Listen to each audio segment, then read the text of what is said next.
Hello students, welcome to Think Study. और chapter 5 के अंतर्गत आज हम लोग बात करेंगे टाइप्स ऑफ ऑर्गेनिजम्स की और साथ ही समझेंगे डिवीज़न ऑफ लेबर के बारे में। तो चलिए शुरू करते हैं। सबसे पहले हम बात करते हैं टाइप्स ऑफ ऑर्गेनिजम्स की। तो there are two types of organisms. पहला है यूनिसेलुलर ऑर्गेनिजम्स और दूसरा है मल्टीसेलुलर ऑर्गेनिजम्स। तो सबसे पहले हम लोग बात करेंगे यूनिसेलुलर ऑर्गेनिजम्स की। तो यूनि का मतलब होता है सिंगल। तो यूनिसेलुलर ऑर्गेनिज्म जो होते क्या हैं, इसको हम लोग समझेंगे। Students, a single cell constitute a whole organism, so the organism is called unicellular organism. यानी जो यूनिसेलुलर ऑर्गेनिज्म होता है वो किससे बना होता है? सिंगल सेल से। और इसीलिए हम इसको यूनिसेलुलर ऑर्गेनिज्म कहते हैं। यूनिसेलुलर ऑर्गेनिज्म के एग्जाम्पल हैं अमीबा, पैरामीशियम, क्लेमाइडोमोनास और बैक्टीरिया। ये सभी जो हैं यूनिसेलुलर ऑर्गेनिजम्स के एग्जाम्पल हैं। अब हम बात करते हैं मल्टीसेलुलर ऑर्गेनिज्म की।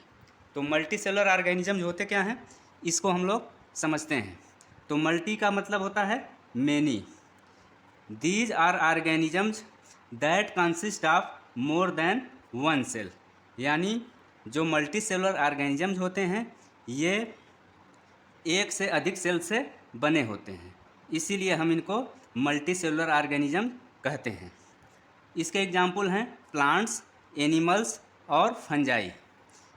तो नेक्स्ट पॉइंट की अगर हम बात करें तो जो मल्टीसेलुलर ऑर्गेनिज्म होते हैं उनमें एक सिंगल बॉडी होती है जिसके अंदर बहुत सारे सेल्स ग्रुप में इकट्ठे होते हैं, जिसके अंदर बहुत सारे सेल एक साथ ग्रुप में होते हैं। और ये सभी सेल जो होते हैं डिफरेंट फंक्शन करते हैं। किसके लिए करते हैं? वेरियस बॉडी पार्ट को बनाने के लिए। यानी जो विभिन्न बॉडी पार्ट्स होते हैं बॉडी के अंदर, उसको बनाने के लिए। किनमें? मल्टीसेलुलर ऑर्गेनिजम्स में। नेक्स्ट पॉइंट की अगर हम बात करें तो प्रत्येक जो मल्टीसेलुलर ऑर्गेनिज्म होता है वो सिंगल सेल से ही बनता है, क्योंकि जो सेल्स होती हैं वो अपने तरह की नई सेल्स को बनाने के लिए, यानी वो अपने तरह की ही सेल्स को बनाने के लिए डिवाइड होती हैं। इसलिए हम कह सकते हैं कि सभी सेल जो होती हैं वो पहले से मौजूद सेल से ही उत्पन्न होती हैं। नेक्स्ट पॉइंट की अगर हम बात करें तो सम ऑर्गेनिज्म, यानी जो कुछ ऑर्गेनिज्म होते हैं उनमें डिफरेंट काइंड्स के सेल्स होते हैं। उदाहरण के लिए, यानी एग्जाम्पल, जो ह्यूमन बॉडी में सेल्स होती हैं इनका एग्जाम्पल देखते हैं हम। यहाँ पे ह्यूमन बॉडी में डिफरेंट काइंड्स ऑफ सेल्स को दर्शाया गया है, इस फिगर में आप लोग देख सकते हैं। नेक्स्ट पॉइंट की अगर हम बात करें तो जो शेप और साइज होती है किसकी? सेल्स की। वो किससे रिलेटेड होती है? उन सेल्स की या उन सेल्स के स्पेसिफिक फंक्शन से रिलेटेड होती है। यानी जैसा सेल का फंक्शन रहेगा उसी के अनुसार सेल की साइज और शेप रहेगी। इसके एग्जाम्पल हैं, पहला एग्जाम्पल है अमीबा। अमीबा में क्या होता है? अमीबा में जो है चेंजिंग शेप्स होता है, यानी अमीबा का शेप बदलता रहता है। ऐसा क्यों होता है? क्योंकि अमीबा में लोकोमोशन होता है, जिसकी वजह से अमीबा का जो शेप होता है वो चेंज होता रहता है। दूसरा जो सेल है वो है नर्व सेल। तो नर्व सेल जो होता है इसका शेप कैसा होता है? फिक्स्ड होता है। नर्व सेल का जो है शेप जो होता है वो फिक्स्ड होता है और टिपिकल होता है। टिपिकल मतलब विशेष शेप होता है। अब हम बात करेंगे लास्ट में डिवीज़न ऑफ लेबर की। लास्ट में हम बात करेंगे डिवीज़न ऑफ लेबर की।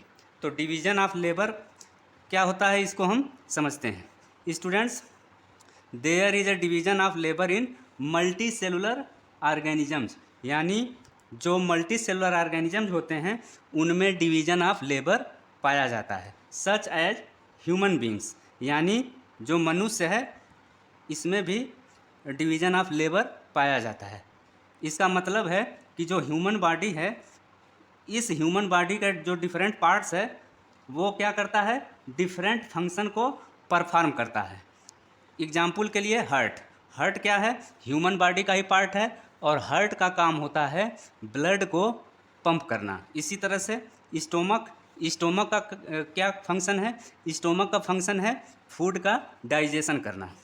नेक्स्ट हम बात करेंगे सिंगल सेल में डिवीज़न ऑफ लेबर की, यानी सिंगल सेल में भी डिवीज़न ऑफ लेबर पाया जाता है।